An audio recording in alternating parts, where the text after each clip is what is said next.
You are indeed watching Breakthrough News, and this is the Freedom Side Live. I am one of your co-hosts, Eugene here as always, alongside my intrepid co-host, Rania Kalik. Rania, good to be back with you. It's great to be back on with you, Eugene. Well, you could say the pleasure is both of ours, perhaps. But nonetheless, here we are wrapping it up for the year. As those of you who have seen the graphic for this show already know is on the case. We won't be with you next week, so we had to do our wrap up of the year here just before Christmas. But there was a lot that happened this year, quite a bit that we covered on Breakthrough News. We're going to talk through a lot of that, but we're also going to be talking about some new things coming from Breakthrough News and some of the stories that Rania and I are looking forward to in 2023. Yep, it's coming up soon. So all that and more coming up for you here on the Freedom Side Live. So this would be a good time, certainly for all of you watching on YouTube, to hit subscribe. Also make sure you hit the bell because, listen, we're going into the holiday season. You might hit subscribe. You might forget that you subscribed. So make sure you hit the bell to get the alerts so that way when you get yourself back together here after the holiday meals and so on and so forth, as the new year comes in, you will get all of the fantastic content coming out from us here at Breakthrough News. Also a good time for you to let everyone who is following you follow us by letting them know that we are on here on the Breakthrough News YouTube with the Freedom Side Live. However you so choose, smoke signal, carrier pigeon, yelling, texting, calling, whatever feels most effective to build the audience of this show. We would deeply appreciate you doing it. And Rania. Oh, right. My turn. Okay. There's also another way you can support the show, and that is by becoming a patron at patreon.com/breakthrough news. And of course, it's not just to support the Freedom Side. It's also to support all of our other great programming, as well as many of our on-the-ground reporting trips that we do, which I think we can maybe talk a little bit about that at some point throughout the show today, because we've done quite a bit of that this year. So yeah, donate at Patreon or become a patron, or you can do a one-time donation. Yep. If you guys notice, there's a donation option on the bottom of the YouTube screen. You can donate on YouTube, and of course, we'll give you a shout out if you do. We always do. And there's also an option if you go to breakthroughnews.org, you can donate a one-time donation directly on our website.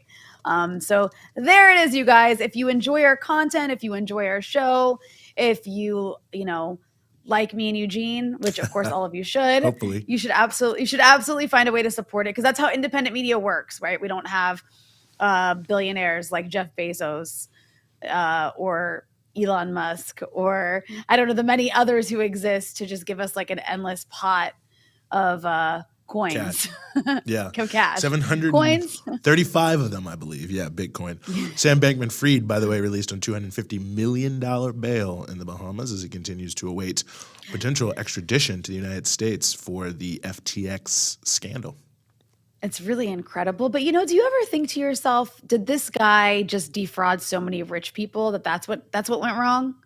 I think it's possible. I mean, that is actually more or less what happened with Bernie Madoff. He had all these rich people, all these big funds, and it kept building on itself because it would be like, oh, well, if this person invested, then I'll invest. And it does seem that is a little bit of what happened with FTX. They had a lot of big-time investors in there who were believing the hype because their desperation to fill their pockets with filthy lucre. I think it's how you say it there.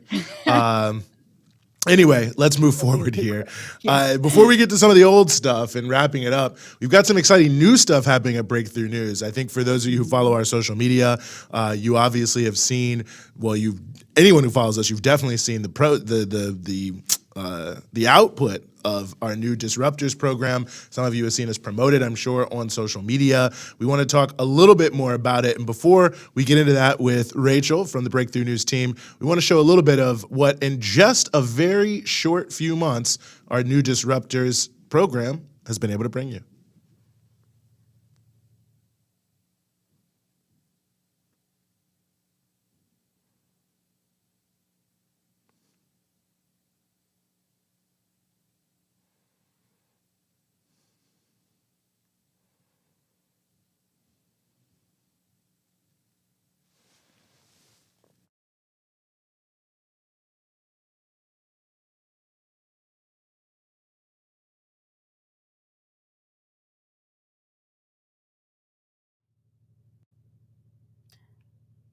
there's no audio there. He had a little bit of a hiccup, but just from what you saw, you could obviously see that, quite a bit of content coming in just right there, quite frankly, as Can we see? Columbia, Can South we like? Carolina Wait, during the Roe v. is there a way to Wade rectify?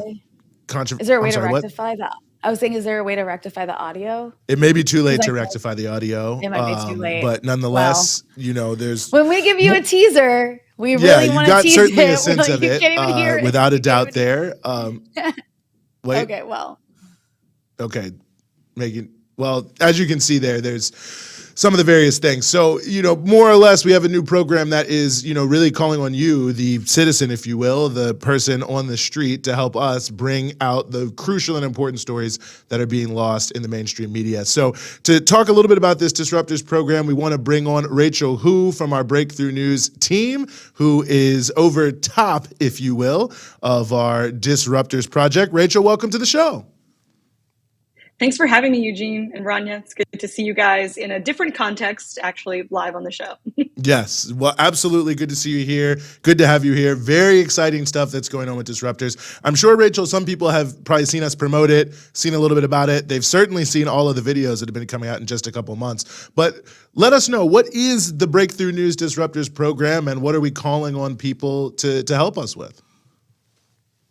Yeah, for sure, Eugene. I'm happy to talk about it and excited to let everybody know about the Disruptors program. It's a national volunteer-led project. It's a network of grassroots activists, journalists, and media makers, and really any justice-loving person that wants to be involved in the process of contributing to people's media. I mean, some of the footage that we can see here, this came from the aftermath of Hurricane Ian, and we were able to have people who were on the ground. They had their cameras already set up and wanting to show people around the country and around the world what is actually going on, what everyday people in this area are actually experiencing in the wake of the hurricane, and not what the mainstream media shows. And that's kind of the spirit of the Disruptors program. If you don't have a professional camera, footage as good as this one, that's totally okay. It's not necessary. What matters is the fact that we have people on the ground in the middle of struggle telling working class stories as they exist in real time. And so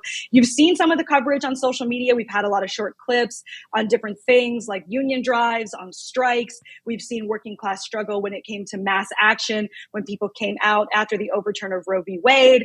All of these things are things that we cover in the Disruptors program. And so far, with our kind of early adopters that we've been able to reach out to, we have about 23 different states involved in the program, and we want to get to all 50. So this really is a pitch for people to join and to be a part of what Breakthrough does, not just really watching. Don't just watch us, join us, literally. that sounds awesome. That sounds really exciting, and I hope people will take up the opportunity. How can you tell people like how it's possible for them to get involved, to join, to support? Certainly. Yeah, you can go to breakthroughnews.org/disruptors. That's where you can go to apply. The application is somewhat in-depth. Don't let it intimidate you, but we really want to get to know you and really get an opportunity to work together. I mean, the goals of this program are really straightforward. We have about 4 main goals, I would say. The number one goal being is that we want to expand our reach to be able to cover all across the country, all the different stories that typically get skipped over by the mainstream media, working class stories. I mean, I know, and Eugene, you might know, as activists for years, I've been a police brutality activist for 10 years, anti-war activist for 10 years, and you work so hard to get so many people out, and you just show up and you're the only press that's there. And we want to make sure that those actions that are just as important and those stories that are just as important actually get the press that they deserve. And so that's one of the goals that we have for the program. Another one is to educate organizers on how to best document stories for social media and for traditional media. So if you're a local community activist, it's about giving you media skills too, not just for our friends who already have media skills. And so we're really, if in the application, don't feel intimidated if you're somebody who doesn't really have like, oh no, I don't have media skills. That's not the problem. That's okay. What matters is you have desire, you have drive, and you're located in a location where there's struggle, which is literally everywhere in the country, as long as you look. And that's really kind of the spirit of the program. And the other 2 goals I just want to share with people is also, it's about building collaboration between media makers on the ground and grassroots journalists. I've met some incredible journalists in my my time in being able to see struggles all around the country, individual photographers who are those people that are always at the front of the action, always getting all the great shots of what's going on.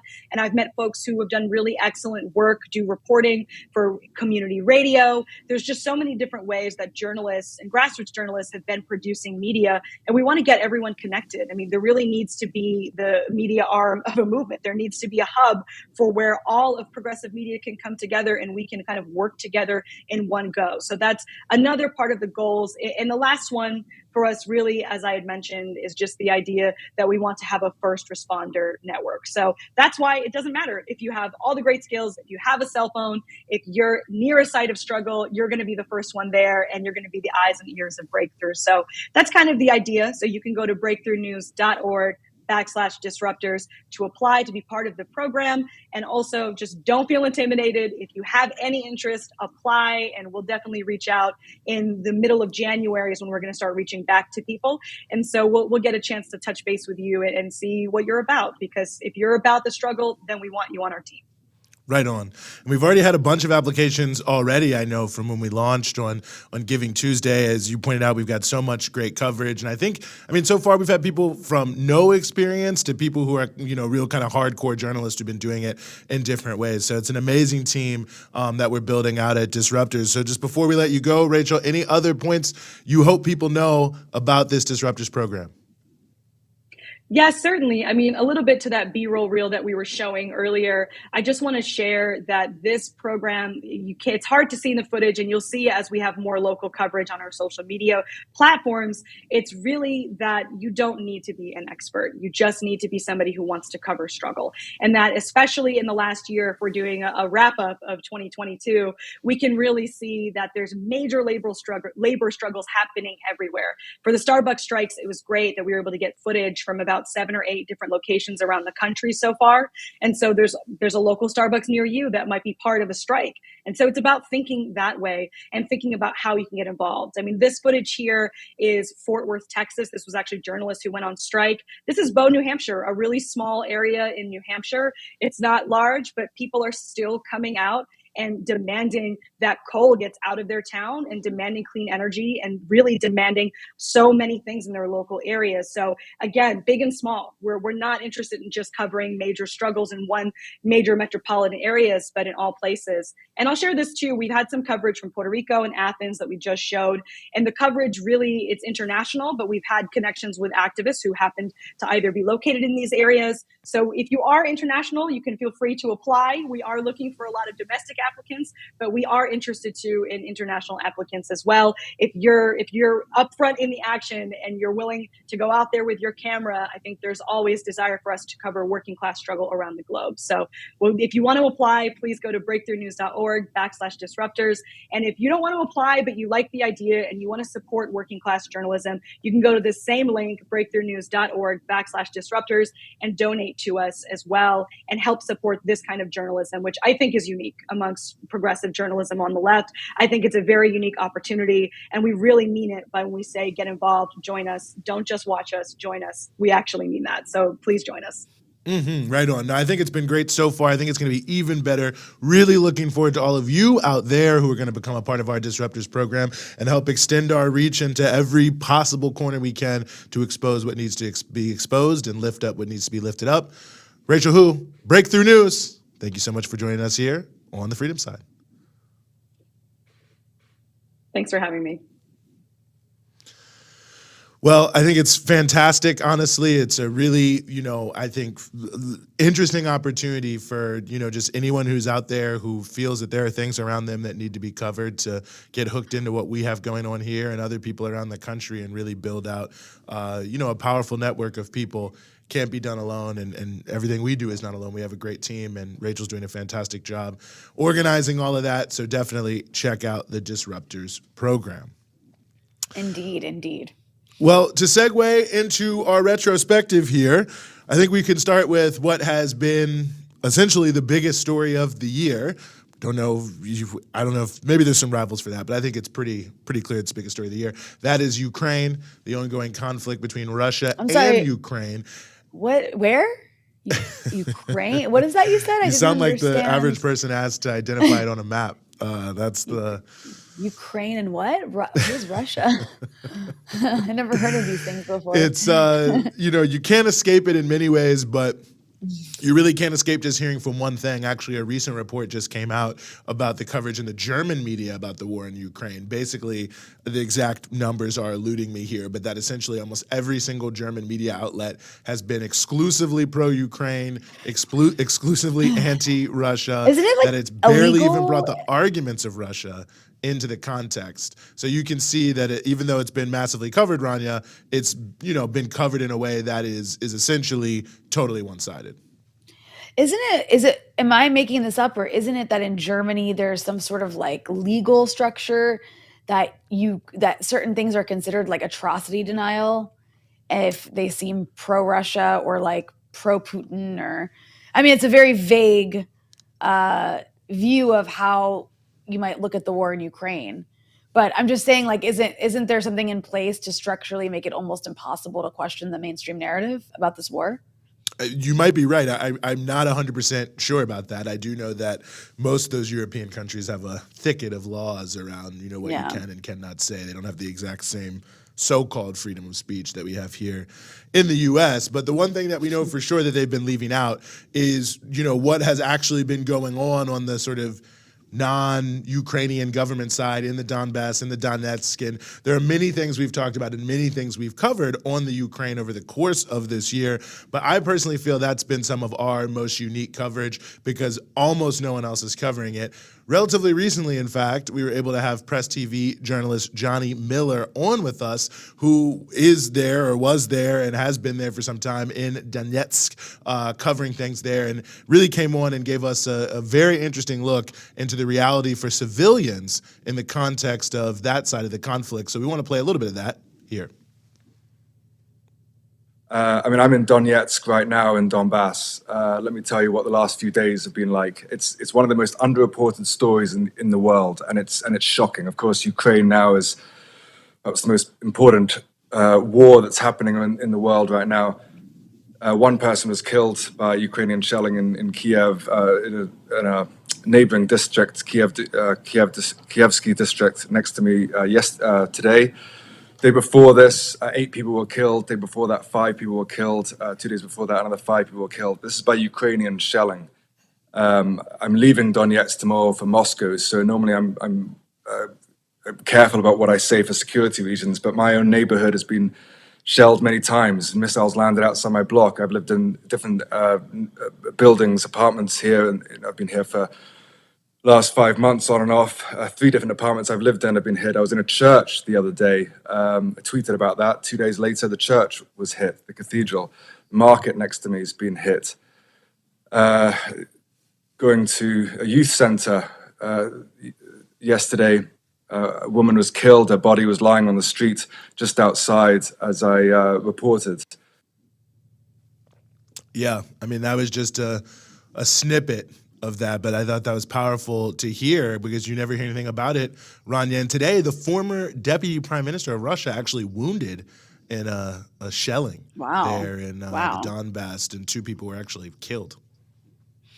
Yeah, it's really wild that, I was saying during that interview how during the war in Syria, which had a similar framing to it in the sense that you only got one narrative from the mainstream media and you never heard about what was happening in Syrian government areas.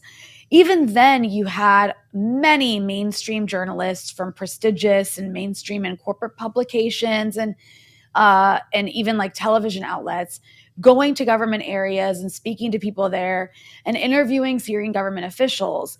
Even though it was such a one-sided narrative, you still had them going. But what was so interesting about that interview with Johnny is that he was explaining how he was like the only English-speaking journalist at a big outlet. And of course, in this case, it's an Iranian outlet, which is why he even bothered, who had even applied for a visa from the Russian government to go to this area, while you have other outlets completely ignoring what's happening there. I mean, they weren't, I don't think, ignoring it back in 2014 and maybe sometime after 2014. But during this latest, escalation this year, I mean, the BBC, the Washington Post, the New York Times. Like, it's like there's zero interest in even pretending to give some sort of voice to, I don't know if I want to call it the other side, but at least a certain side of this conflict.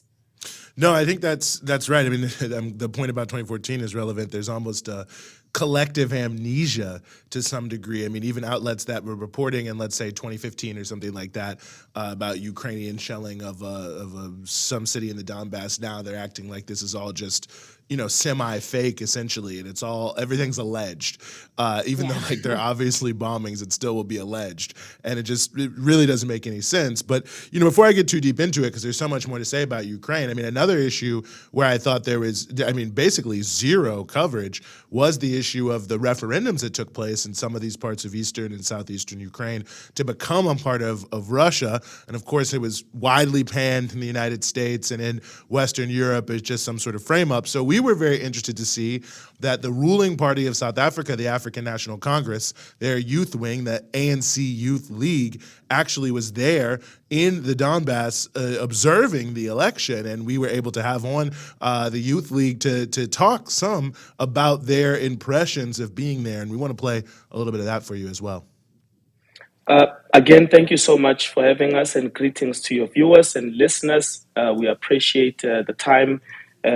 Look, the right to self-determination is enshrined in the statutes of the United Nations. I think the vote has been declared a very democratic way of resolving decisions that must be taken by a people. We think that the gun is not the correct way to resolve this issue, but the opportunity to vote for us was the greatest way that the people of Donbass could speak for themselves. Too often you have political elites purporting to be representing the views of the people. And we went to the Donbass region to actually hear physically the views of the people and what they want, not what we hear on television, not what we are spoon-fed by media, but what the people themselves want. And what they want is the opportunity to vote and speak, and they did so overwhelmingly. I think also for us to mention is that since the departure of Ukraine from the Soviet Union, you then have Russian minorities in the Donbass region, and these people have been okay with being of Russian descent in Ukraine. However, seemingly, the government of Ukraine has not found it acceptable that there are people of Russian descent in Ukraine, and therefore have cancelled the language, continuously persecuted these people and targeted them. And we are actually shunning Western media for its inability to express the genuine views of the people of Donbass. And for us as Africans who are victims of biased media throughout our struggle, we sympathize with any oppressed people in the world. And that was Kulakana Skosana from the ANC Youth League. And honestly, that was, I thought, one of the most interesting interviews I was a part of all year, Rania. I mean, but it does show the other side of I think as you say, not the other side, but another sort of element of it, which is the totally different reactions to this conflict in the US, Canada, Europe, Australia, to essentially the entire rest of the world, but certainly the global South, especially Africa, where everything ranging from outright open sympathy to Russia to just wanting there to be peace talks immediately that's basically the spectrum. And it really is, I think, stunning to see how also the US media has totally, I don't want to say totally written it out, but they only kind of glance at it here and there. You know, there's the odd New York Times article. That's the other thing, that I know that these mainstream media, they love to do. They throw in that one article. So then, of course, when you say the New York Times has never covered it, they'll be like, well, on April 25th of da-da-da-da-da, we covered it. And of course, they covered it poorly. But I really do think that is one of the things that stands out to me the most, thinking back about Ukraine, about the Ukraine conflict, and everything about it is just how different the sort of quote-unquote global north versus global south perspective on this really is, and what that says maybe about the arrogance of many of these these wealthy countries and how they want the world to view things. Right. I mean, there's such a diverse array of opinions in other parts of the world. It's not necessarily, I mean, there are some things in the global south that I think a lot of people in a place like North America would be shocked by, which is actually open support for Russia. And that's not uncommon. Yeah. It's not the common view, but it's not uncommon. I mean, I'm in Lebanon right now, right? And here there are people who are like cheering on Russia, who think Russia was absolutely in the right. There's other people who just think, we're sick of the US and its arrogance, and we understand the arrogance of NATO and of imperialism. And just as like an FU, like a middle finger to the US, they're like cheering on Russia. And then there's people who don't care. Like, I think that's actually the more common view in the global south, because when you're in a place like the US, depending on where you are, of course, but for the most part, like you'll walk around and see Ukrainian flags in restaurant store windows. It's a pretty common view to believe that Ukraine is in the right, to feel bad for Ukraine, to support Ukraine. There's much more apathy about this conflict in other parts of the world that aren't so stable because of imperialist policies. It's a matter of, like we have no stake in this. This is not our fight. Why should we care? At least it's not happening here. And of course, there's also another thing that isn't really taken seriously in the media in the global north, and that's, of course, the way that the economic fallout of this conflict, particularly sanctions, but not just sanctions, I mean, the war itself, is impacting economies in the global south. I mean, you have European media and a lot of the media in the US warning about, oh no, poor Europe, they might have to ration some energy. But there's parts of the country where energy was already being rationed before this war broke out. And now, because of the high cost of oil from sanctions in this war, that energy those resources are much more expensive, and countries that don't have a lot of money can't afford them. So they have even more blackouts than they had before. There's less fertilizer to grow food. There's more inflation in countries that can't absorb the shock of it. So there's definitely it's like a different outcome for a significant portion of the world that is not being reflected whatsoever in the mainstream press. No, I think it's a very good point. I mean, the sanctions piece especially. I mean, it's one of these things that, I mean, it's not even that so much there is a shortage of food per se, right? It's that the way that the markets work on these things, the prices go so high that then the ability to buy the food becomes totally ineffectual. I mean, obviously there have been some disruptions to supply, don't get me wrong at all, but there's, I think, sometimes a misnomer, because the way it'll be presented is they'll say, well, X amount of, wheat is actually leaving from, Ukraine and Russia through this deal with Turkey, or, a country like, say, Egypt has been able to get wheat from Canada to replace wheat from Ukraine, to try to make it seem like it's not that bad. But what they're not factoring in is that the rising cost of food and fuel and things like that then put it out of reach, not just of the average consumer sometimes, but even of the wholesaler to even buy it and bring it in the first place.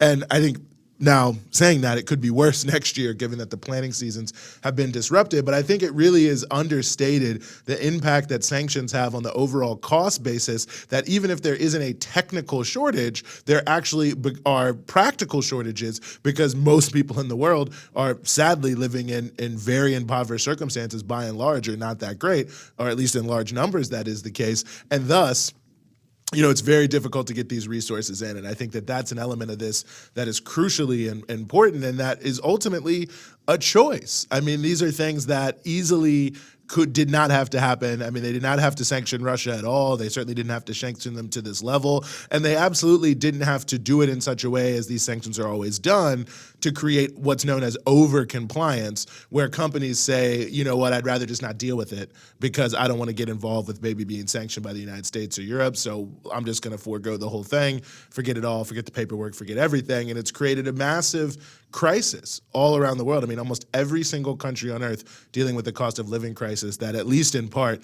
is being fueled by these sanctions. I mean, it really is amazing, and no end in sight.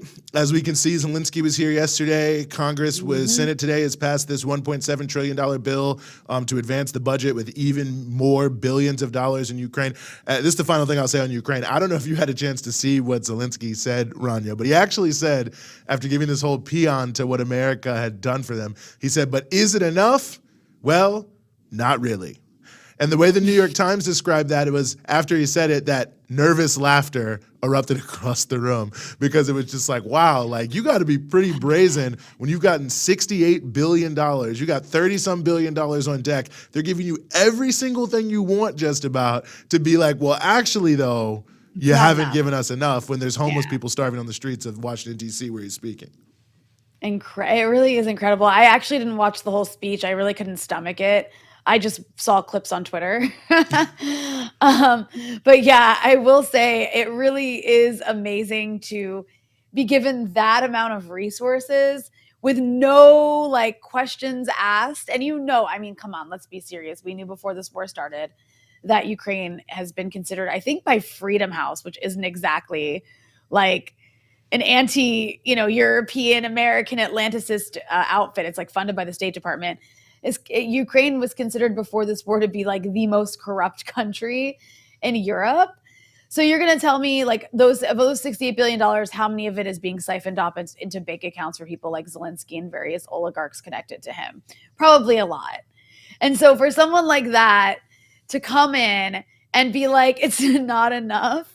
Like it was a lot. That was lobbying. He was lobbying for him, for the weapons industry, and for his, oligarch class of friends who are going to be set not just for their lives, but like for their great, great, great, great, great, great grandchildren's lives from the money being, going into this war.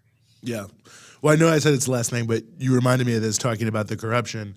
One thing that flew way under the radar, President Buhari of Nigeria a couple weeks ago actually said, because we can all remember the big story this year, 60 Minutes, only 30% of the weapons are making it to the front line. What's happening with these weapons? Ukraine freaks out. 60 Minutes censors its own reporting, which, they had done quite a bit to at least get close to verification on.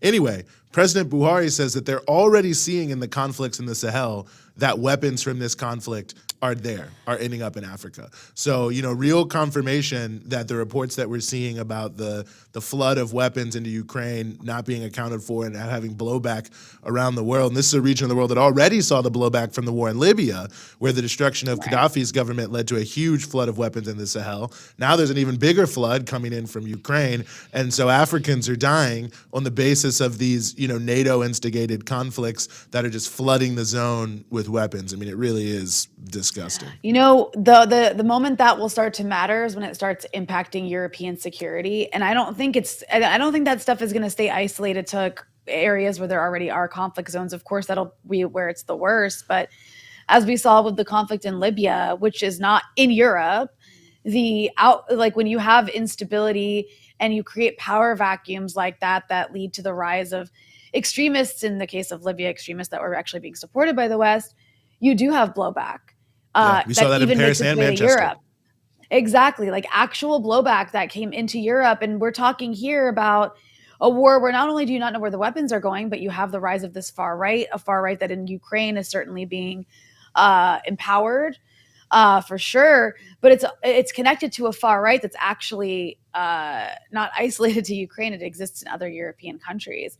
And as we hear repeatedly from various intelligence agencies across the global north, I mean, what's the biggest threat right now? What's the biggest terrorist threat that they're always raising the alarm bells about? And that's the threat of far right extremism.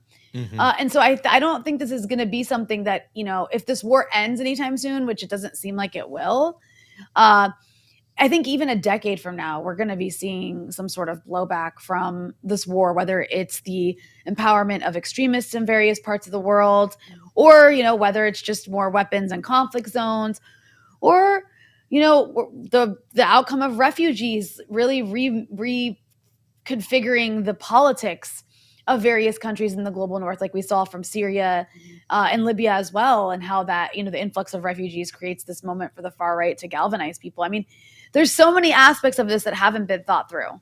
No, I agree with you. And 2023. 2023, yeah. So more to say when we come to our stories of 2023, I'm sure, on this issue of Ukraine.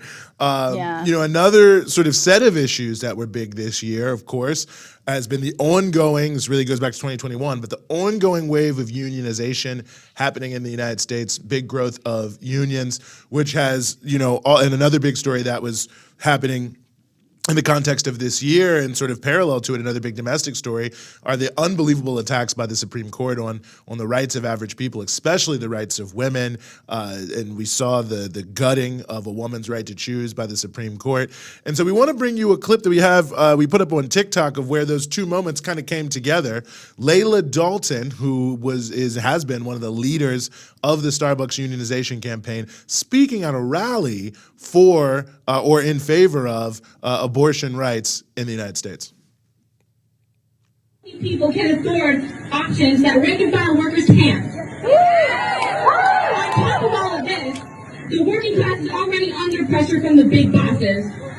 It's unfortunate because companies like my own that I work with, or I used to, Starbucks, are weaponizing the loss of our rights and using it as a tool to manipulate us.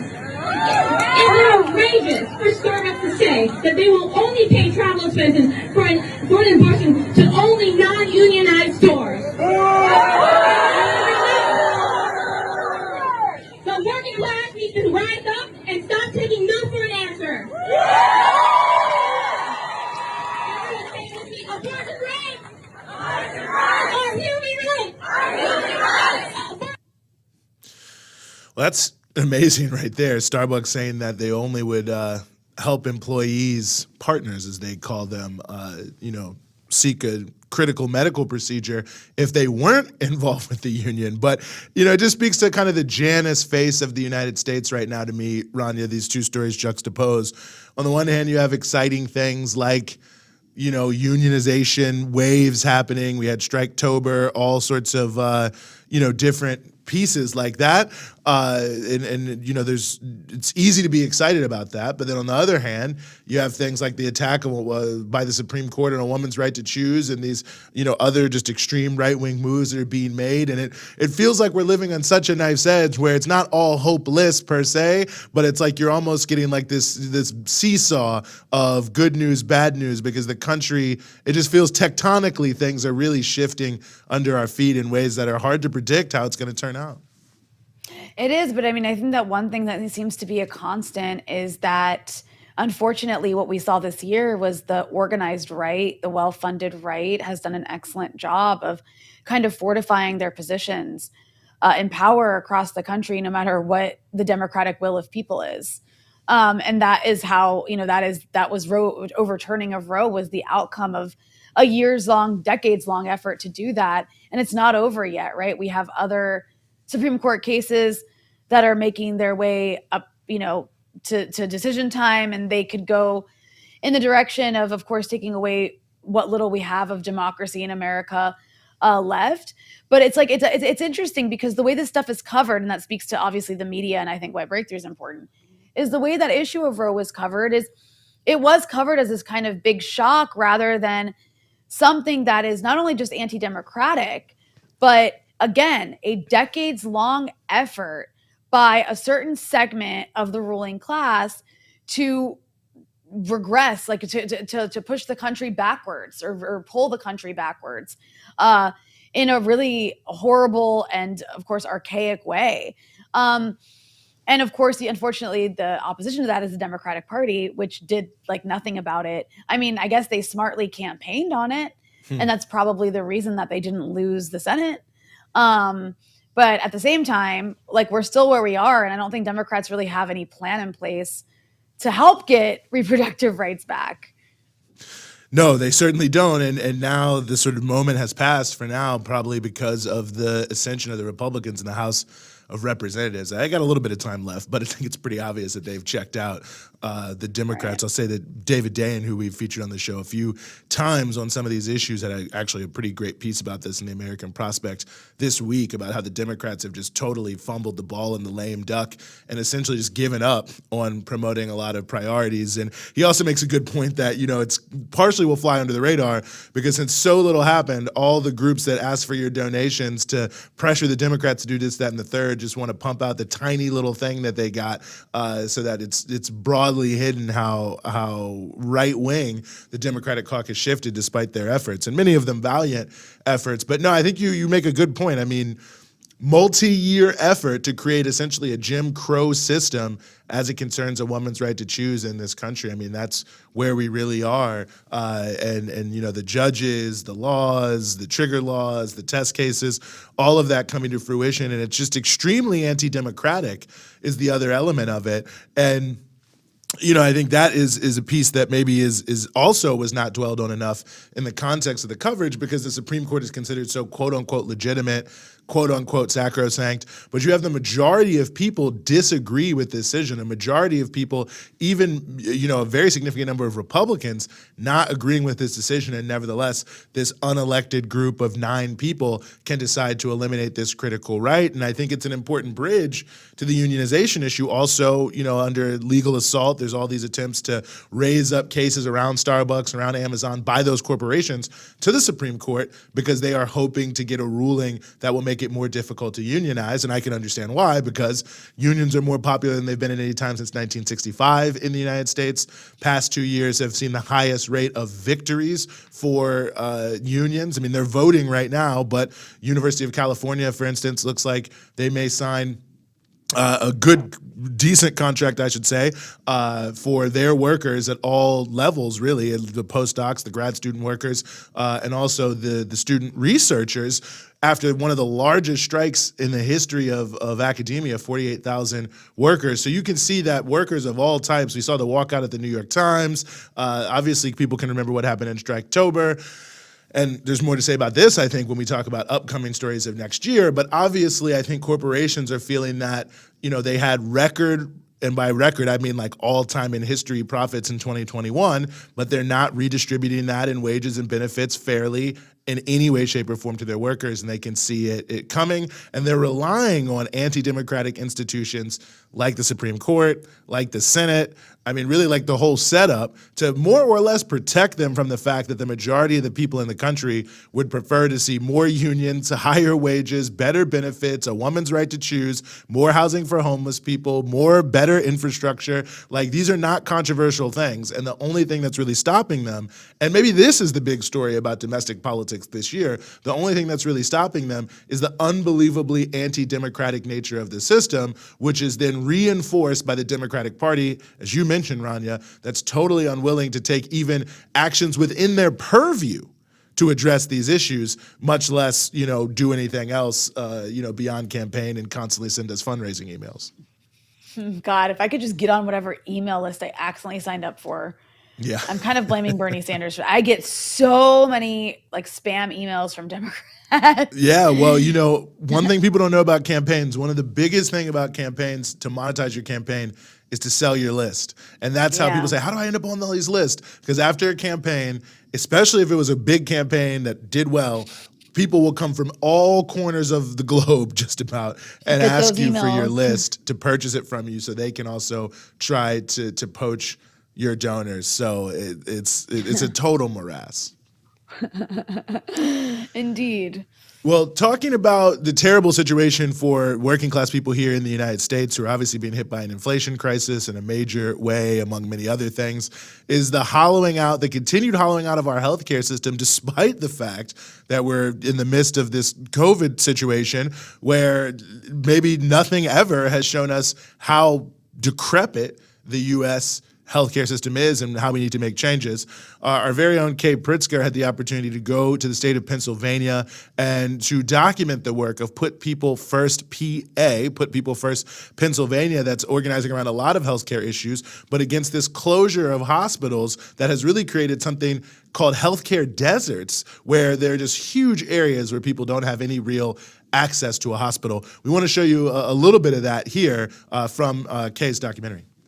It's getting really bad. Nearly everyone I know has like a nightmare story. People being turned away, people spending days in the emergency room. The healthcare profiteers are these large corporations that view our human need as an avenue to squeeze pennies out of us. And if something's not profitable, they just shut it down. Every company that's involved in providing healthcare has made record profits through the entire pandemic while we're still dying. It's not just that we live in poverty amongst plenty, it's that our poverty provided them the plenty. Well, yeah, you can see their powerful situation, amazing contradictions. I mean, here you are in the richest country in the history of countries, just steadily closing hospitals across one of the biggest, most prosperous states.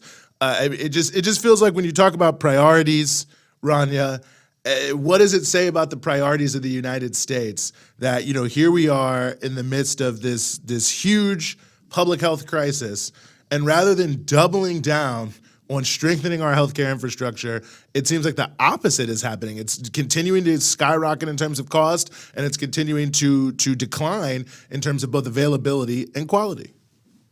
Yeah, and the outcomes aren't great either. I mean, it's actually stunning the amount of money that gets spent in the US. I mean, here's the thing about America. You can get great, amazing, world-class healthcare, but it's only if you have money. Otherwise, it's really up in the air. Of course, we still have this horrible employer-based health insurance system that, you know, makes it only possible for you to really access decent healthcare if you have good health insurance. And even when you have health insurance, like I remember having employer-based health insurance like 10 years ago, and I had to get a surgery, and I ended up, even with health insurance, having to pay like $7,000 out of pocket, and for things that, you know, made no sense. Whereas in other countries, that would never happen. I remember I did that interview when I was in Cuba. I did that like sort of on the street interview when I was in Cuba earlier this year. Yes, if you guys missed it, you know, Breakthrough News does, I think, have like a section on our Cuba coverage. But I went around asking people to guess how much Americans pay for giving birth in the US. And I think it was like in the US, it's an average of like $20,000 to $30,000. Of course, it depends where in the country you live, but just like giving birth, and that's like without having anything crazy happen, like a C-section that needs, you know, extra night stay and extra treatment. And the point is, you know, Cubans were guessing like it's really small amounts of money because in Cuba it's free. And Cuba's a country that's under blockade. So it actually is possible to provide people with healthcare they need without bankrupting them. But the US chooses not to do it because everything is just so hyper-capitalist. Everything is so for-profit, to the point where, I mean, there's people, we always see these weird feel-good stories in outlets like CNN, where it will be like, it'll be like colleagues of public school teacher donate their sick days so she can go get her chemo treatment. But then the chemo treatment also bankrupted her. And it's just like, what? Like, what is this place? 5-year-old saves his allowance, you know, in order to, you know, purchase basic medical care for his uncle. Get insulin for his uncle, right? Like, it's crazy. It's just so nuts. Like in the US that we celebrate that sort of thing rather than think of it as something that suggests that we have an incredibly unhealthy system when people are There's no country that spends more and gets less in terms of its healthcare outcomes in the United States. I mean, a huge amount of money is spent on healthcare, and the outcomes are so low. Worst outcomes of all the OECD countries, the so-called developed nations, which really tells you everything you need to know, quite frankly. I mean, it really is shocking in some ways. And you know, you look at some of the things that are even on deck, you know, coming up when the so-called public health emergency is ended technically. That means that huge numbers of people could be booted off of Medicaid. Who knows? Thousands and thousands of people. Some of them might be eligible for the Affordable Care Act. Some maybe not. So, you know, you could have people kicked off of the health care. You know, you've got states that still won't expand Medicaid. That's the basic health insurance program for low-income people in the United States. So, I mean, you really have a situation where, you know, even our main health insurance program, the Affordable Care Act, is essentially just a subsidy for big insurance companies and big hospital companies, but the government just shoveling cash to them without requiring them to do anything of note to control the cost. So basically, even though the government is giving people subsidies to buy healthcare, they're increasing the cost because then the companies feel less compunction about raising the cost. So that means we're actually paying for it on the back end because the money's coming from our taxes. And so, you know, it's really draining the ability of other major priorities to then be addressed because there is no willingness to actually, you know, talk about the real costs and the real drivers of what's going on with healthcare. So I hope folks really check that out the piece that we did there. I think the link to it was dropped in the chat. And I should note, if you're in the chat and you had other stories we haven't mentioned yet, maybe we'll mention them in the future, that you loved from Breakthrough News this year, feel free to just drop them in the chat and maybe let other people who haven't seen or new to the show some of the things you really appreciated about what we did. But that was one of my favorite pieces there. And shout out to Put People First PA for giving us a lot of access, spending a week with our Breakthrough News team to make this possible. And I hope maybe over this holiday season people can really share this and get the word out about what's happening there. But turning to another knife's edge issue, that's the nuclear saber rattling that's going on between the U.S. and China in relationship to Taiwan, where Nancy Pelosi, then Speaker of the House of Representatives, I guess you could say outgoing now, and has been replaced as the Democratic leader. But nevertheless, she took this wild trip to Taiwan that was extremely bellicose. And, I think now in a way, so many things happen, it's kind of faded. But we want to play this clip from Brian Becker, host of the Socialist program that also airs here on Breakthrough News, that was right at the time talking about how bellicose this really is. You took a poll of the American people and said, anybody want to have a military clash with China over the status of Taiwan? Well, how many members are there in Congress? That's the number of people who would vote yes. And for Nancy Pelosi to go to Taiwan, a part of China, and treat it as an independent state, while Biden is the president, meaning it could only happen with Biden's blessing, it's viewed by China, and this is what the Chinese call it, a strategic level provocation. And the defense minister of China said, we are prepared to fight till the end if anyone tries to change the status of Taiwan. Can you be any more blatant? If the Chinese are calling it a strategic level provocation, that means they're going to respond. Both sides start to climb the escalation ladder. That's how wars start. Again, that was Brian Becker, host of the Socialist program, which airs at 7 p.m. on Wednesdays at 7 p.m. Eastern here on Breakthrough News. And both Brian and Rania did extensive coverage around Taiwan. People should check out. But yeah, I mean, I don't know what else to say, really. I mean, I think Brian put it very well. I mean, it just feels like we're living in this bizarro world, Rania, where these just extremely bellicose actions by U.S. officials are normalized. And I mean, maybe this is a big theme for us throughout the show, but I mean, this is, again, as you say, why Breakthrough is important. The mainstream media basically reporting it like China is crazy for being upset that Nancy Pelosi is doing this in Taiwan, when, even a plurality of Americans thought she should not have gone, 32%. So the plurality thought she should not have gone because people could see how ridiculous it is, but it was presented as some great statesmanship and not even really questioned that significantly in our mainstream mass communications. No, quite the opposite. You have cheering the U.S. to please treat Taiwan like Ukraine. You have, I mean, you even have op-eds from people like the sort of resident neocon Josh Rogan at the Washington Post writing, I can't remember what the title of the article, I'm paraphrasing, is here, but it's not that far off. It was something along the lines of, we don't have to choose. We can take on Russia and China at the same time, like over Ukraine and Taiwan. Like just completely delusional sort of pro-nuclear apocalypse takes. Treating it so like flippantly, the idea of maybe starting over with China over Taiwan. And it worked in the sense of, Americans don't necessarily support a war with China, but we know that whenever the media hypes something up and covers it endlessly from a pro-war stance, it obviously it impacts the way that public opinion moves.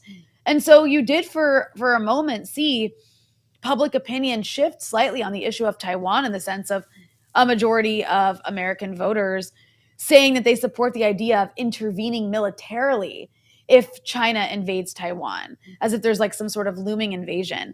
But it is quite frightening how just like it's nothing, just casually, mainstream media pundits and our leaders are just perfectly willing to provoke two nuclear armed powers at the same time.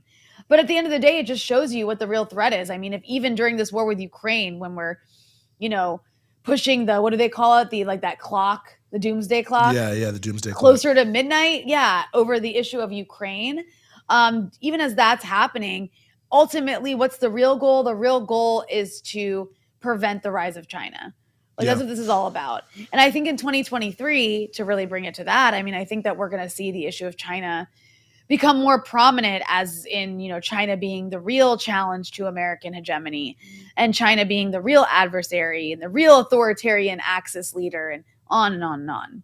Yeah, no, well, I think it's a tremendous year in terms of quote unquote Taiwan news. But I think the point you're making about the role of the media and propaganda is it erodes people's sort of tripwires about what can and should not happen, right? Like, I think most people feel, yeah, we should not go to war with China because it could turn into a nuclear war. But the whole point of the demonization is that in some sort of provocation, then you can convince everyone to do it, because it's like, well, in normal circumstances, I would think this is a bad idea. But now China is such an evil, horrible, terrible country. They've now gone too far. And these sort of, planned provocations or unplanned provocations can be used to then sort of push people over the edge in that kind of war fever. So by, creating this massive demonization, it prevents people from thinking twice. But, you had Biden say multiple times this year that the U.S. would defend Taiwan if invaded by China. And to say invaded is not even correct. Taiwan is a part of China,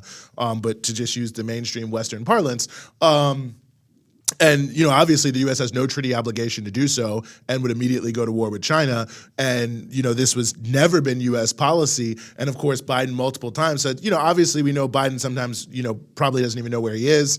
Certainly appears that way. But when he repeats it, 3 or 4 times, wherever he is, he's willing to go to war with China. There's no doubt about that. Mm-hmm. And it was obviously deliberate from his space. And then you have the walking back from the White House that happened after each thing. Then you have the increase in weapons sales. They call it strategic ambiguity, and they say that it's supposed to keep China off guard, but it's not ambiguous at all. It certainly is strategic. It's strategically warlike, which also, by the way, the overhaul of the Marine Corps in the Pacific, where when you look at their own plans, are designed to allegedly sort of harden the Marine Corps positions against nuclear conflict in that way. So you can see that almost all the moves of the United States are very deliberate, very open, not ambiguous at all, directly warlike. And now, yet again, they're threatening to try to take down TikTok, in addition to having, put all these attempts to destroy the semiconductor industry. And Huawei, by the way, just put out a very interesting new patent on some high technology that could really undercut the U.S. sanctions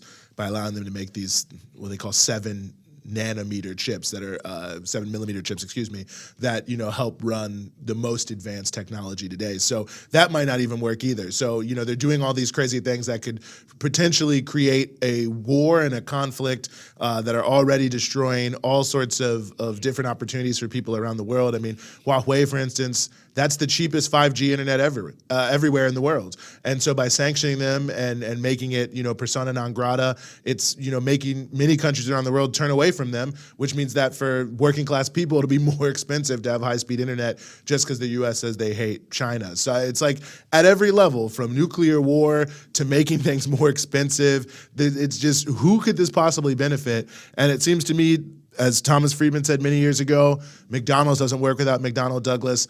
The only people for who this worldwide war machine that can't stand China becoming a powerful country, the only people it really works for are the big-time corporate heads who don't want any global challenges to their corporate profit-making dominance in every corner of the globe.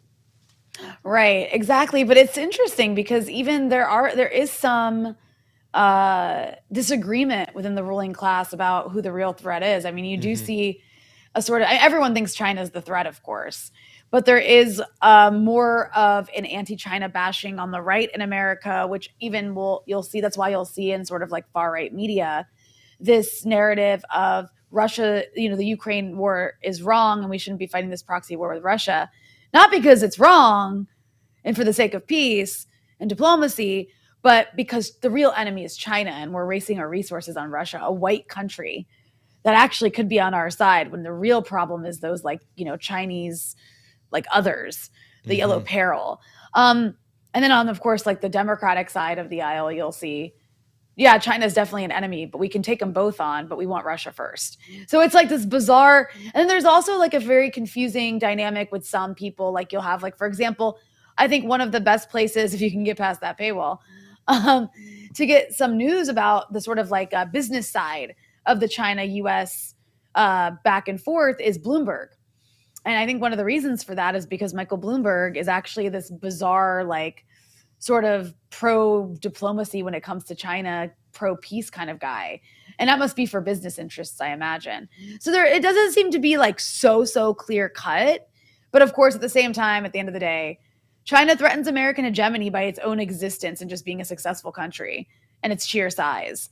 And the US can't have that. So I do like, we've seen what the US, the lengths to which the US is willing to go to try to weaken Russia, a country that is actually significantly less powerful than China. So it's a little frightening to think what the US is willing to do in its confrontation with China then. Yeah, no, it really is. It's scary. It's unbelievable. I mean, you look at the U.S. Africa summit, so-called, that Biden held last week before last. I'm losing track of the days, but one of them.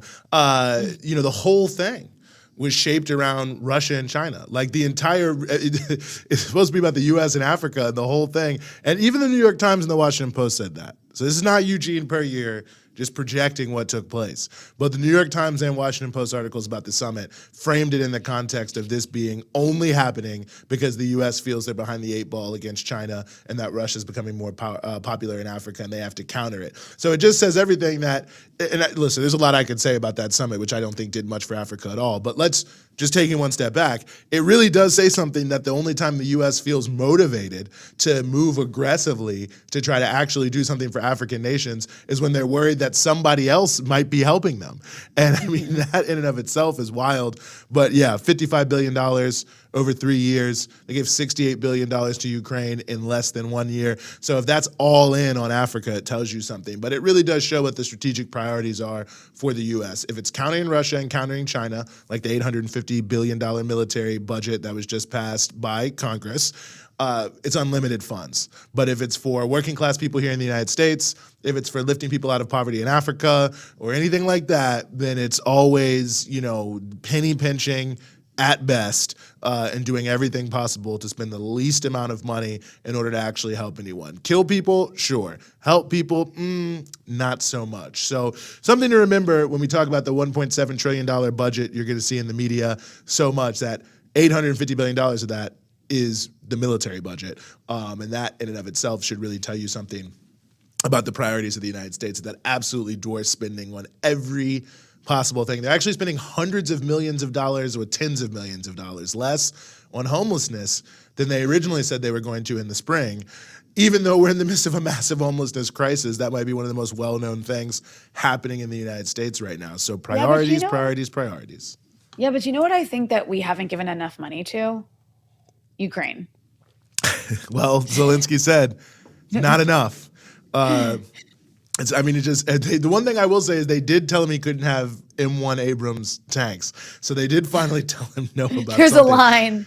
There's a line. And the only reason why is they said it would be too complicated and they wouldn't know how to work them. So it wasn't because they weren't willing to do it financially.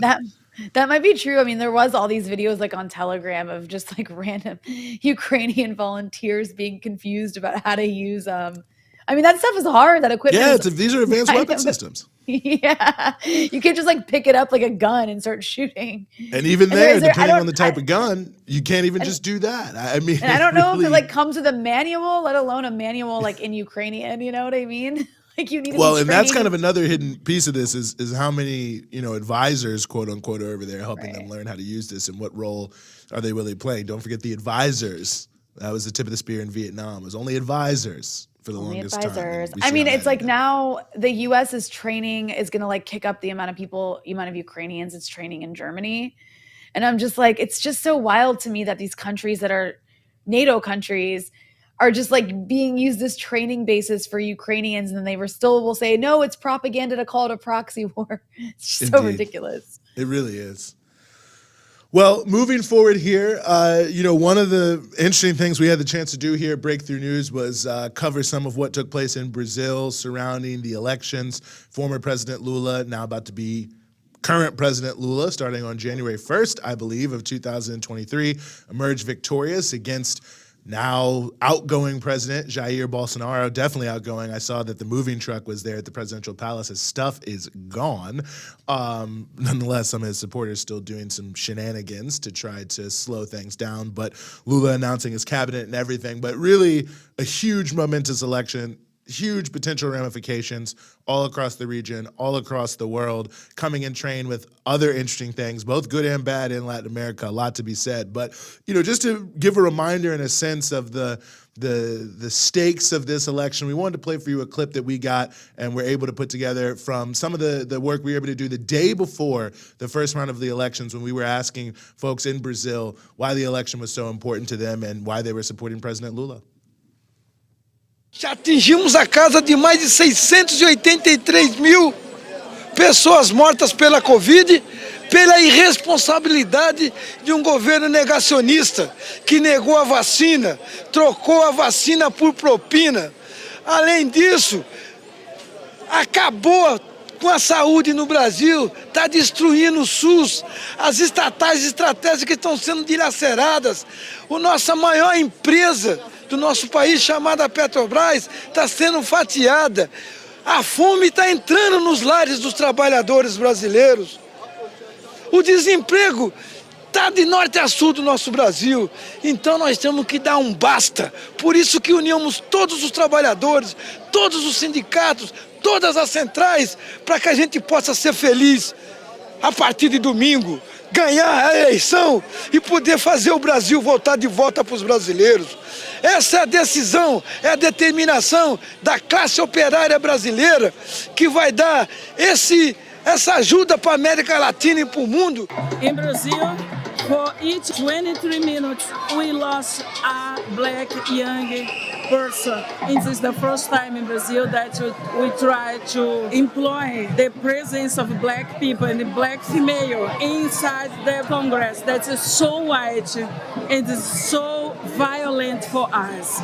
Brazil is a race country where this light-skinned elite try to control all the power in this country because of we try to put the quilombo inside the Congress. É insuportável para nós, é insuportável o racismo e nós precisamos confrontar o racismo.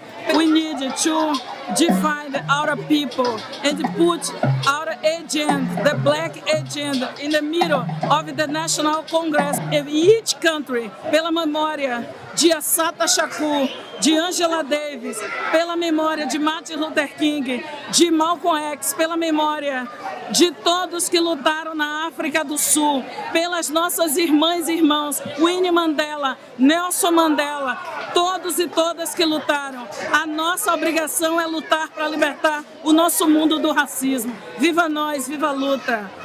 A reforma agrária não está sendo fácil, principalmente com esse desgoverno que aí está, onde foi tirada todas as políticas que no governo do PT foram conquistadas para a reforma agrária. Nós elegendo Lula, nós estaremos contando com dias melhores para toda a reforma agrária, a nível do contexto de todos os movimentos sociais que lutam pela terra, desde o indígena, quilombola, ribeirinho, sem terra, principalmente nós do MST, que somos o movimento maior da América Latina, e estamos em busca que esse processo agora político seja favorável para nós, que esse genocida não continue aí com esse desgoverno. Pode pisar na água,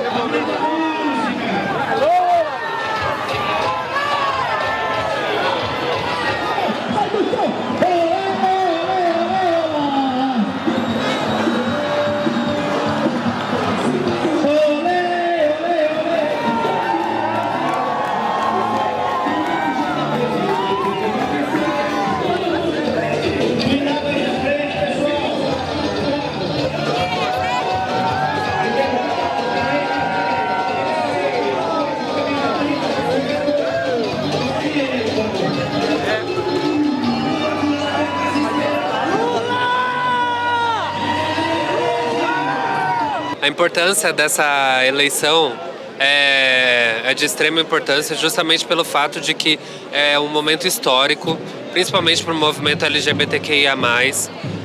As pessoas trans são muito vulneráveis aqui no Brasil. O Brasil é o país que mais mata mulheres trans e travestis. E eu, enquanto mulher trans, vim aqui presenciar o ato do presidente Lula, que ele já é presidente. So just a little taste there of some of what we saw. We saw quite a bit. We're going to have more coming out from that. But I would say a note of hope, certainly in the world, certainly in Latin America. President Lula coming back, and certainly, the possibility for greater Latin American integration, which now with President Petro in Colombia, another big win, another big moment. The potential easing of the isolation of Venezuela, which is already happening, and certainly when Lula comes in, that'll probably happen in Brazil as well. The possibilities of actually taking serious action to, arrest the destruction of the Amazon, the growth of the movements for Black rights, for indigenous rights there in Brazil, which, irregardless of Lula, we're growing, but certainly we're able to use this campaign to continue to raise their voices in this context. And of course, undoubtedly a strengthening of the BRICS, of which Lula was a founder, and the strengthening of this new era that is seeing the slipping of the unipolar hegemony of the United States. I mean, so many things, if we reach down into the bag, that we could pull out that are relevant here, Rania, but I would say this was one of the moments that, heralded some potential hope in the midst of such chaos and controversy the globe over. Absolutely. And of course, this followed a lot of left-wing victories across Latin America that I think, really speaks to the moment we're in. I mean, I know some people call it Pink Tide 2.0. And of course, it's not that easy. It's not that simple, because we also just saw Peru's Pedro Castillo be pushed out in what was essentially a coup, backed by like the business class, and also the US recognizing it right away and likely having some role in greenlighting it, and then seeing what's happening in Argentina. But it still speaks to a huge shift after like a decade of right-wing rule across these various countries, and having the biggest country in Latin America, one of the biggest countries in the world, move back to the left after having this like far-right president is a huge victory. Yeah, no, absolutely. Well, a lot to be said about this one, a lot more to be said, and I think some of the things that come out of this will certainly be relevant to our look forward to next year, so I'll save a little bit of my commentary until then. But other huge news this year was the death of Queen Elizabeth II, the monarch of the British Isles and some other places around the world.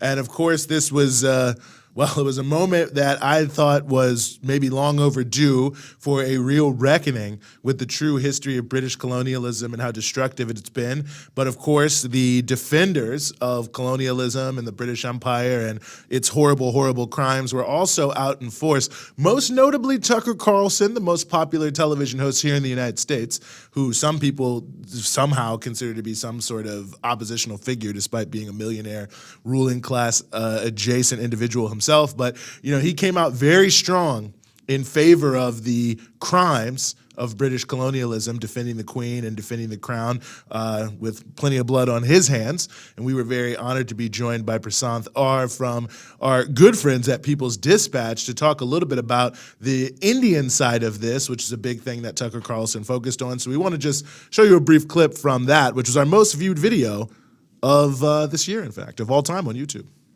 In the real world, the one that we live in, strong countries dominate weak countries, and that trend shows no sign of changing. The very least you can say about the English is that they took their colonial responsibilities seriously. They didn't just take things, they added. When the US government withdrew from Afghanistan after 20 years, we left behind airstrips, shipping containers, and guns. When the British pulled out of India, they left behind an entire civilization, a language, a legal system, schools, churches, and public buildings, all of which are still in use today. Here's the train station the English built in Bombay, for example. There's nothing like that in Washington, D.C. right now, much less in Kabul or Baghdad. Today, India is far more powerful than the UK, the nation that once ruled it, and yet after 75 years of independence, has that country produced a single building as beautiful as the Bombay train station that the British colonialists built? No, sadly, it has not. Not one. So despite what they may be claiming on Twitter tonight, the British Empire was more than just genocide. In fact, the British did not commit genocide, except arguably against the Dutch during the Boer War. The British did give the world the Magna Carta and habeas corpus and free speech. They helped end the transatlantic slave trade, as well as the ritual murder of widows in India. The British Empire spread Protestant Christianity to the entire world. It published some of the greatest literature ever written and produced the finest manufactured goods ever made anywhere at any time, including now. It was an impressive place run by impressive people. We will see many empires going forward, but we will never see one so benign. There's a lot there, so maybe I'll just ask you, Prasanth, what your reaction is to this clip from America's most popular TV host.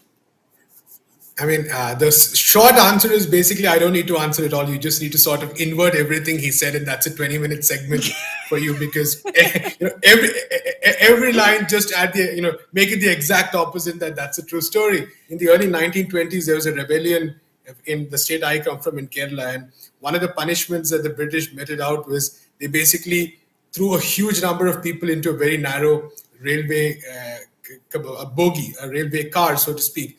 And by the time the train had completed its journey, 64 people had died out of suffocations. The claim he makes, the British never committed genocide. I mean, the most obvious answer to it is the Bengal famine in the 1940s, where explicitly, because of government policies, and modern academic studies have proven it, that this was a famine which was caused by British imperial policies as opposed to weather conditions, which is how often a lot of famines take place. And this was because the needs of the population were not taken into account. The Indian people were not taken into account. Food was diverted to war needs. Winston Churchill, who's celebrated as a hero, movies are made about him. Specifically, he is believed to have written that at this point the needs of the Indians are less important. Even put a note saying, why hasn't Gandhi died, when his aides were saying that people died. And this is one end of the colonial spectrum. Well, I mean, revisiting that Tucker Carlson clip, amazing, really. I think close to 800,000 people have watched that, so it shows how powerful it is and how much people were looking for those denunciations. But yeah, Rania, a rare moment perhaps where the truth shone through, even in some of the most mainstream sources about these crimes of empire that are so massively whitewashed.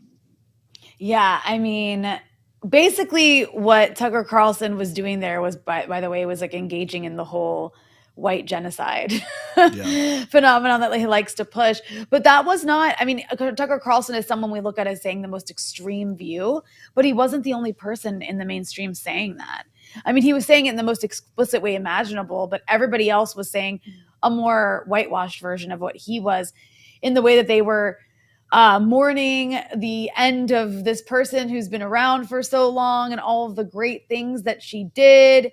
I mean, essentially whitewashing the entire British Empire.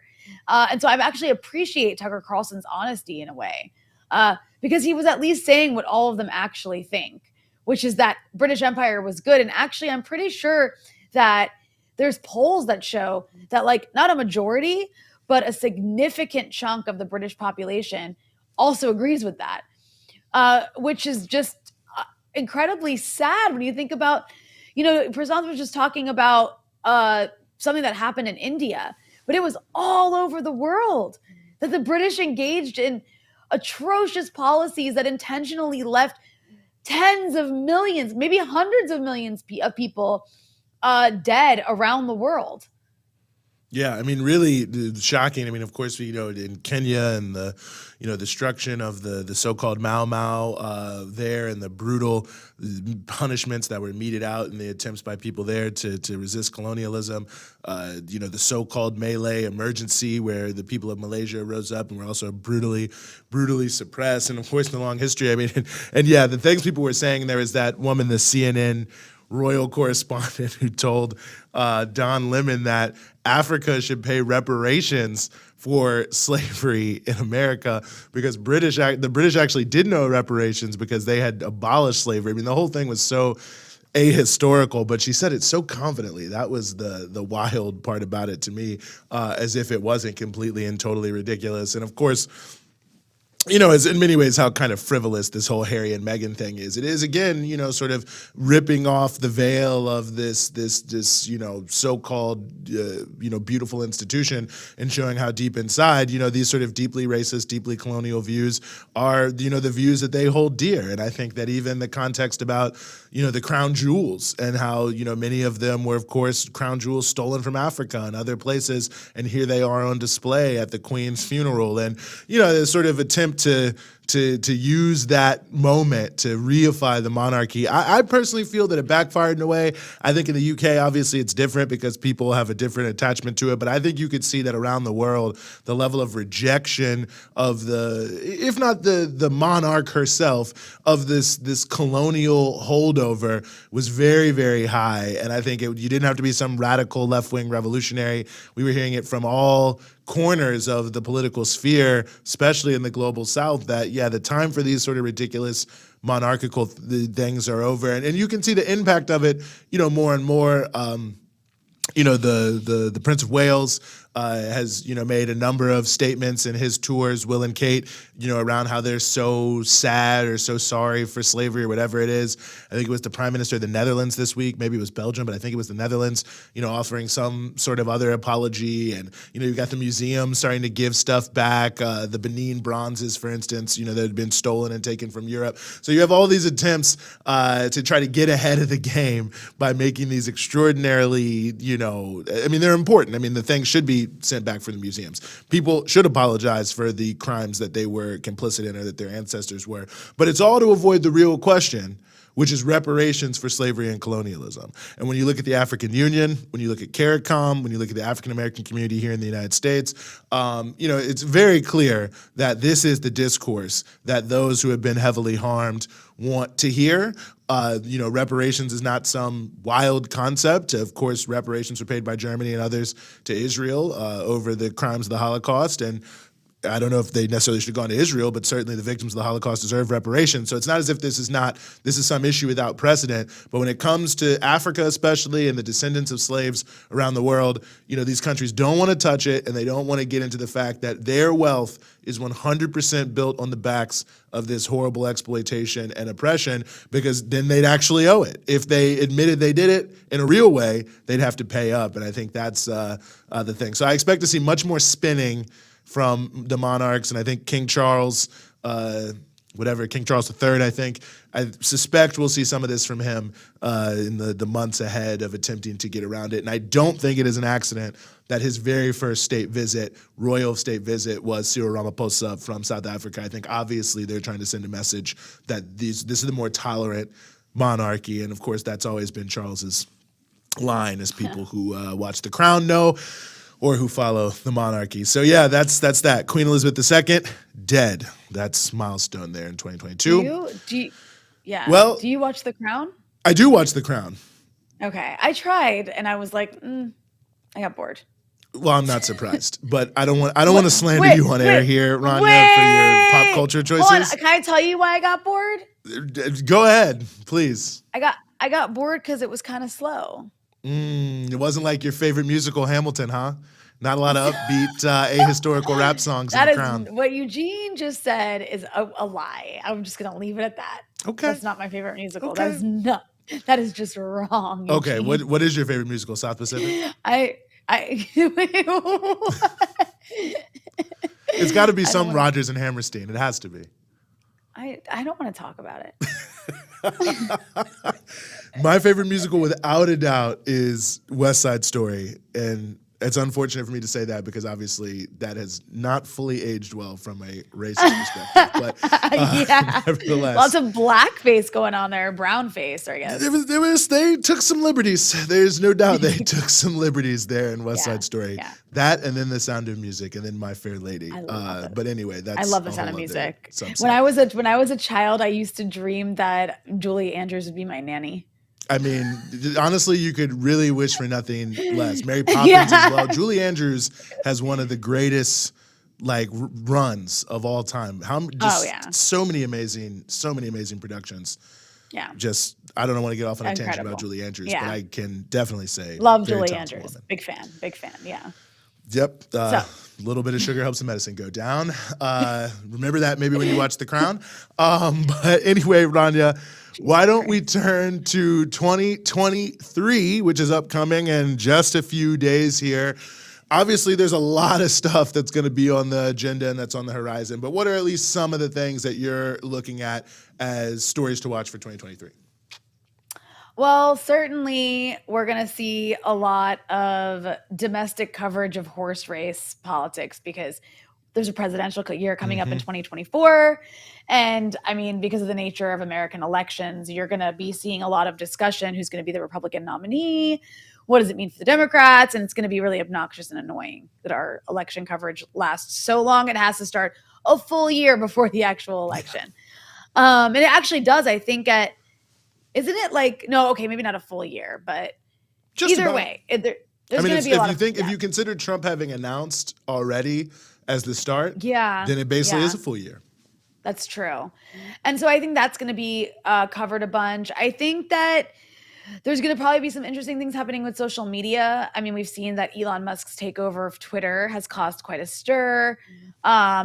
So I think we might maybe see some changes with social media. I'm not quite sure where that will go, but I feel like that's going to be a pretty big topic, especially ahead of another election year when we have like this obsession with the manipulation of people's votes supposedly on social media. I think we're going to see, as far as international stuff goes, which is kind of like the stuff that, I care more about in a lot of ways, is I think there's going to be a lot more anti-China sentiment. I think the war in Ukraine is going to continue to be a major story. I mean, it could go either way, but at this point, I think it's going to drag on for quite some time. Yeah. Could be wrong, but I do think that Latin America really interesting stuff is going to be happening in Latin America because of all the left-wing governments that have been elected in the last 2 years. I mean, I'm sure you have more to say about that, but there's a lot of like really groundbreaking stuff happening. I mean, with the leadership in Colombia normalizing relations with Venezuela, I think things for Venezuela are hopefully going to get better. As far as the Middle East is concerned, I'm not sure if that much will change. I think the Middle East is sort of like in a steady crap place. This is the most articulate way to put it. But at least as far as this administration is concerned, they're clearly not interested in any new wars in the Middle East. They're interested in just maintaining the status quo because they're very busy with Russia and China. And so I think that'll be interesting. And I think one thing about China that's going to be interesting is this year was one new thing we saw is a lot of American puppet countries have clearly demonstrated that they're unwilling to get on board with American sanctions on countries they need commodities from, just because even though they're American puppets. And we saw that with Russia. Like you have all of these countries, maybe not just, I don't want to say American puppets, I should say American allies, American client states, whatever. But you saw that with the sanctions on Russia. So many countries that are aligned with the U.S. I mean, Saudi Arabia, it's a complete client state of the U.S., refuses to do what the U.S. wants when it comes to oil to hurt Russia. And it just held this summit with the Chinese president last week that demonstrated that just because America wants a Cold War with China doesn't mean its own client states in the global South can get on board with that. And I think that's a really significant development. Yeah.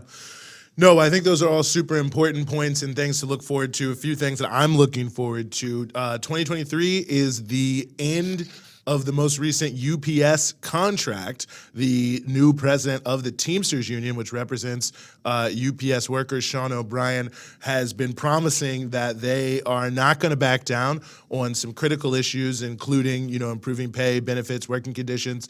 Think about this in the middle of the summer. No air conditioning in the UPS trucks. Also, the two-tier wage system where younger people are coming in, worse wages, worse benefits and working conditions. They're going to try to get rid of that. The 1997 UPS strike, one of the biggest strikes to happen in the United States in many, many years, was a trend-setting strike. They defeated UPS then, and it seems likely they are squaring up now.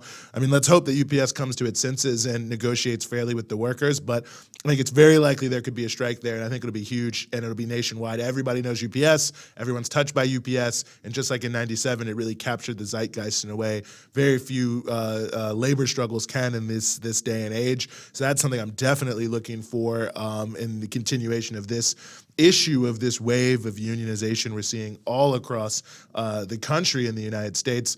Of course, also looking to see what happens in Congress. I mean, obviously there's going to be gridlock, and you can look at it like that, but you've got a very slim majority for the Republicans. I think it's going to be very difficult for Kevin McCarthy to hold the caucus together. I think on everything from Ukraine to investigations. Sadly, we'll probably have to hear a lot about Hunter Biden's laptop, but nevertheless, I think that there's going to be a lot of attempts by Republicans to really try to dominate the narrative. I think the sort of far-right, quote-unquote MAGA, Freedom Caucus Republicans are going to be rebelling. It'll be interesting to see if Democrats, sort of stick in line as a united opposition, or if there's some crosstalk, as it were, to push some issues around things like Yemen, maybe even finally, God knows, someone is hoping for this, something around the criminal legal system. I mean, there's been bipartisan conversation for some time about bills passing to address that. We'll see if that comes back up. And of course, the Supreme Court, the Moore v. Harper case, the affirmative action. I mean, there's some major things that could happen in terms of really eliminating the one person, one vote, eliminating really diversity in higher education, or at least the legal mandate by which one can pursue such, which really means the end of equity for historically marginalized populations. I think those are going to be some big things coming out of the Supreme Court, and potentially, maybe nothing will, coming out of Congress. And yeah, I think Latin America, I think the biggest thing I'm looking at there, beyond some of the obvious things I've already mentioned, is the possibility of peace talks between the National Liberation Army and the government of Colombia. The ELN has declared a ceasefire. They are talking again in Cuba as one of the guarantors, I think along with Norway, the possibility of not only really fulfilling the peace deal that was made with the FARC, which President Petro really campaigned on, and having big transitions in the country to empower the peasantry and poor people, that could really get a huge boost if they're able to also get a peace deal with the ELN, which is deeply rooted, especially in some of the Afro-Colombian areas. And this could really be a big part of how Petro and Marquez are able to, if they are able to, have a really transformative presidential term. And I think that's going to be huge in many ways to see what happens there. So that's going to be super, super interesting. Africa, many things that could be said. Nigerian elections, I don't know if there's that much at stake, but it's, the most populous country in Africa, so certainly relevant. South Africa is taking up the BRICS presidency, so very interesting to see how they will try to drive this growing push to move away from unipolar hegemony to a multipolar world. And what's that going to look like with Lula there for the first time in some time at a BRICS summit there in South Africa?